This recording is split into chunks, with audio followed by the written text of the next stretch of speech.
in the last part we have seen this table that show that it means that ये table आपको fill करना है. I will show you, just keep calm. In forest, on mountains, in desert, in the sea, you have to find which organisms live here. Okay? So I think it's okay. So तो आपको ये table fill करना है. Try to include many plants and animals, big objects, जो भी आपको मिले वो इसमें फिल करो. तो हम यहाँ पर ज़्यादा टाइम नहीं लगाएंगे. तो 9.2 Habitat and Adaptation. तो Habitat and Adaptation, what do you find from the plants and animals list in the activity 1? तो आपने जो भी इस टेबल में फिल किया तो आपने उसमें नोटिस क्या किया? Did you find a large variety in them? तो आपने वैरायटी देखी कि फॉरेस्ट में बहुत सारे प्लांट्स है, डेजर्ट्स में कुछ कम है. तो ये वैरायटी आपने देखी. Look at what have you enter. तो डेजर्ट में आपने क्या एंटर किया है? डेजर्ट में हमने एंटर किया है camels, cactus plants and etcetera. तो देखो कि डेजर्ट और माउंटेन्स में क्या फ़र्क है.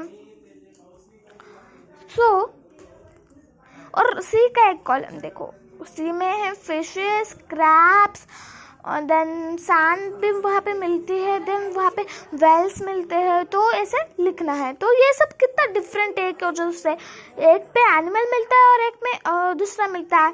तो what are the surroundings like in this two regions. तो इस दो रीजन में सराउंडिंग क्या है, उनका एटमॉस्फेयर क्या है, उनका जो रहन सहन है वो क्या है. In the sea, the plants and animals are surrounded by salty water. सी पर सॉल्टी वाटर होता है. Most of them air diesel. तो आपने देखा कि सॉल्ट हमारे वाटर में डिजॉल्व होता है. ऐसे ही ये सॉल्ट भी वाटर में इजीली डिजॉल्व होता है एयर के through. This is very little water available in the desert. तो जहाँ पे डेजर्ट की बात करें तो डेजर्ट में बहुत कम वाटर अवेलेबल होता है. It is very hot in the day time and very cold at the night time. तो डेजर्ट सुबह के टाइम में हॉट होता है और रात के टाइम में बिल्कुल भी ठंडा हो जाता है. The plants and animals in desert live on the desert soil and breathe air from the surrounding. जो डेजर्ट का आसपास है वो उससे वो सराउंडिंग करते हैं और डेजर्ट के ही सैंड में वो ग्रो होते हैं और डेजर्ट के ही लैंड में वो रहते हैं.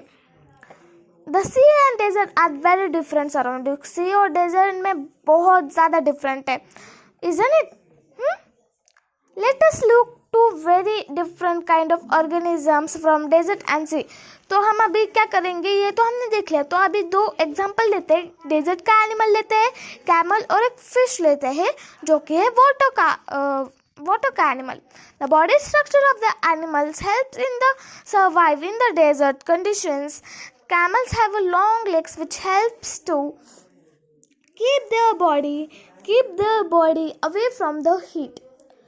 तो यहाँ पर कहा गया है कि जो कैमल्स है, कैमल्स की जो बॉडी है यू कैन सी हियर, जो कैमल्स की जो बॉडी है यू कैन सी, तो उनके एक फीचर है कि उनके लॉन्ग लेग्स है, उनके ये लॉन्ग लेग्स है जो कि उनको जो हीट है वो होती है सैंड में. तो उनको सैंड से वो दूर रखते हैं, उनकी बॉडी ऊपर होती है और उनका नेक भी ऊपर होता है कि धूप उनके चेहरे में ना लगे. और ना कैमल्स के जो आईलैशेस होते हैं वो बहुत बड़े होते हैं ताकि वो धूप से प्रोटेक्ट हो. सो जो कैमल है, मेरी ड्राइंग इतनी भी अच्छी नहीं है बट कोशिश करूँगी अच्छी निकालने की. तो ये जो कैमल है,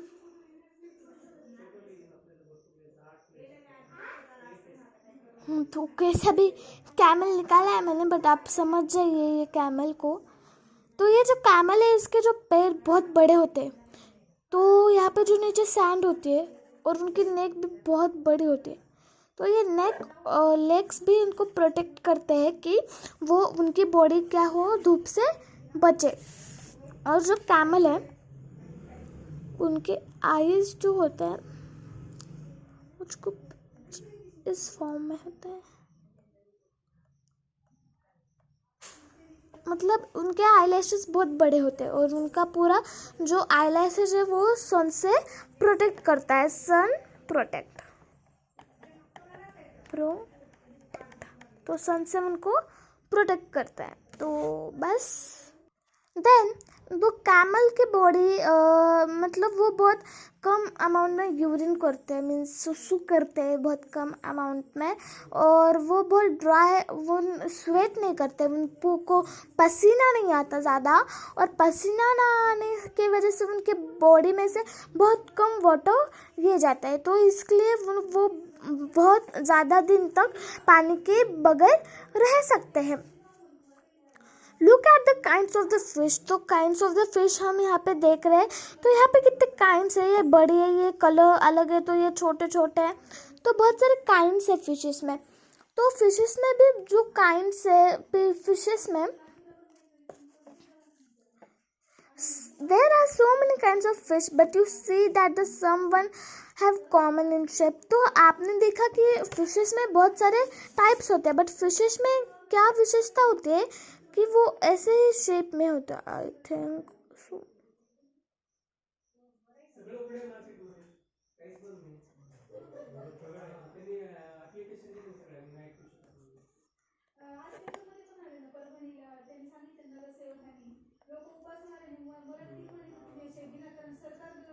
तो ये जो है, तो ऐसे हर एक फिश ऐसे होती है, बट उनका जो स्ट्रक्चर होता है वो अलग होता है.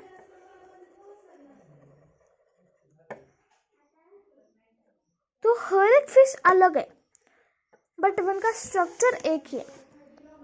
देन उनमें दैट वी डिस्कस चैप्टर 8 में हमने डिस्कस किया कि उनका शेप, उनमें पानी के अंदर मूव करने को, उनकी जो टेल होती है स्पेशली, वो उनको पानी के अंदर मूव करने को बहुत हेल्प होती है. उनको slippery scales on the body. Slippery scales मतलब उनके बॉडी में एक अलग तरह की टेल होती है. Scale protect the fish and we discuss. तो स्केल क्या करते हैं, फिश को प्रोटेक्ट करती है. तो जो फिश है वो हमने 8 चैप्टर में देखा है that fish have fins.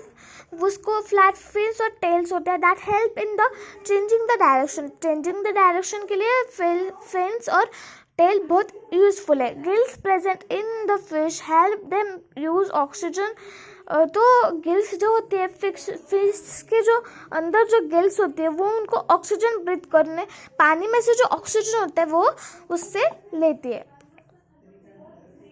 We see that the features of the fish helps to live inside the water and the features of the fish animal के कैमल के फीचर उसको डेजर्ट में लिव करने के लिए हेल्प करते हैं, और फिश के फीचर्स उसका किसमें, वाटर में लिव करने को हेल्प करते हैं. We taken only 2 example, but हमने यहाँ पर 2 ही एग्जाम्पल लिए थे. बट वहाँ पे अर्थ पे बहुत सारे एनिमल्स है, अर्थ में वराइटीज ऑफ द एनिमल्स है, और varieties of the animals live on the earth. Varieties of the animals live on the earth in the variety of the organism. बहुत सारे animals इस अर्थ में रहते हैं क्योंकि वो एक ऑर्गेनिज्म है. Are you getting? तो ये फीचर्स हमको हमारे आसपास मिल जाते हैं. अगर हमारे आसपास प्लेन्स है तो हमें डोंकी, कैट्स, डॉग ये सब मिलेंगे. अगर हम माउंटेन्स में रहते हैं तो हमें याक और गोट मिलेंगे. अगर हम समुद्र के अंदर हम ट्रिप को गए तो हमें बहुत सारे फिशेस वगैरह, शार्क्स वगैरह दिखेंगे. तो अलग अलग जगह पर अलग अलग ऑर्गेनिजम्स होते हैं, और वो जो ऑर्गेनिज्म जिस जगह पर रहता है वो उनका होता है अडप्टेशन. वो उस जगह को अडप्ट कर देते हैं. Adaptation of the organism differ depending on the place of living. जिस प्लेस में वो रह रहे हैं उसकी कंडीशन क्या है, उस प्लेस में बर्फ है तो वो प्लेस रहनी है, तो उनके कंडीशंस पे वो कैसे अडप्ट करते हैं उस प्लेस को, कैसे वो वहाँ पर ईटिंग करते हैं, कैसे वो वहाँ पर शेल्टर बनाते हैं. तो वो होता है उनका adaptation.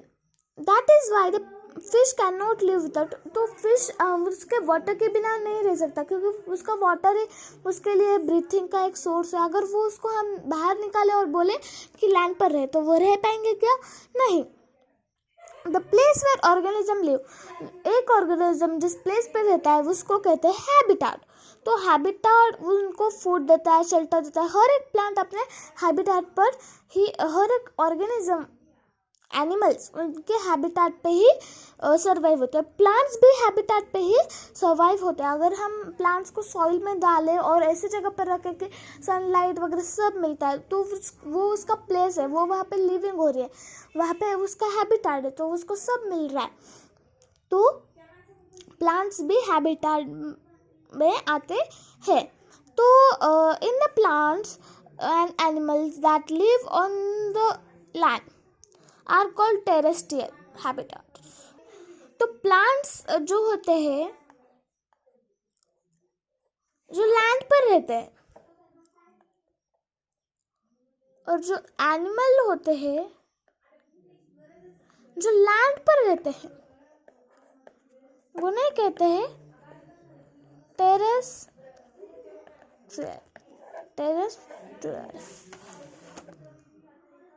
Some example are grassland, forest, desert, coastal area। coastal area मतलब क्या होता है? अगर ये सी है तो सी के बाजू में ये सैंड होती है ना, तो उसको कहता है उसका कोस्टल एरिया। तो ये था तो the habitat of the plants and animals in the water, जो वाटर में रहते हैं। आपको पता है कि कुछ प्लांट्स ना वाटर में भी रहते हैं, तो लाइक लेक्स, रिवर्स, ओशंस, तो वो होता है एक्वाटिक, यहाँ पर देगा है aquatic habitat. There are the large variations among the terrestrial habitat like forest। तो टेरेस्ट्रियल में बहुत सारी जगह है और एक्वाटिक में भी कम है, बट बहुत है। The organism, both plants and animals living in the habitat, जो living thing है वो उनको कहते हैं biotic components। जो living है वो उनको कहते हैं biotic components। The non-living things such as rock, soil and air and the water in the such habitat, जो non-living thing होते हैं habitat में, वो उनको कहते हैं abiotic components। Biotic components abiotic components पे डिपेंड होता है। लाइक द अबायोटिक है सनलाइट, वाटर। तो हमको खाने को प्लांट्स लगेंगे, प्लांट्स के फ्रूट्स लगेंगे, फ्रूट्स तो अनलिविंग थिंग है, तो वो अबायोटिक हो गया। तो हम किस पर डिपेंड है? अबायोटिक पर। Are sunlight and heat, sunlight और हीट ये दोनों भी कौन से है? नॉन लिविंग है, तो वो कहाँ पर आएंगे? अबायोटिक में आएंगे। We know that some plants grow from the seeds। तो हमें पता है कि some plants seeds से grow होते हैं। Let us look at the some abiotic factors।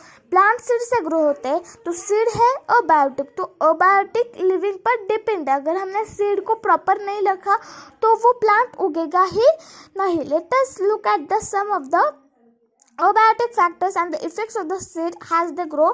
तो हम effects देखेंगे seeds के और abiotic factors।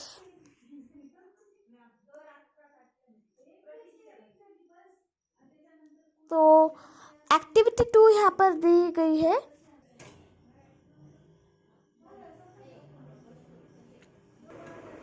Activity 2 recall activity 5 in the chapter. यहाँ पर फिनिश करते हैं, टाइम बहुत ज़्यादा हो गया, आप बोर भी होंगे।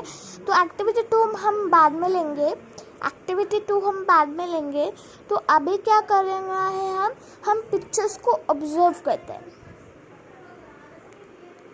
सी I will show the picture desert animals. जो डेजर्ट में एनिमल्स होते हैं वो ऐसे बोरो करते हैं और उनमें रहते हैं डेजर्ट एनिमल्स। तो ये कैक्टस के कुछ टाइप्स है जो डेजर्ट में रहते हैं। Then see here is an terrestrial animals, deer and lion। Trees of the mountains पे ऐसे trees होता है, yes। तो ये कुछ terrestrial है। तो अगला वीडियो चाहिए तो प्लीज़ लाइक, शेयर और सब्सक्राइब कर देना। और अगर पार्ट 3 चाहिए तो कमेंट्स करके ज़रूर बोलना, हम इसको पार्ट 4 और 5 में कवर कर लेंगे।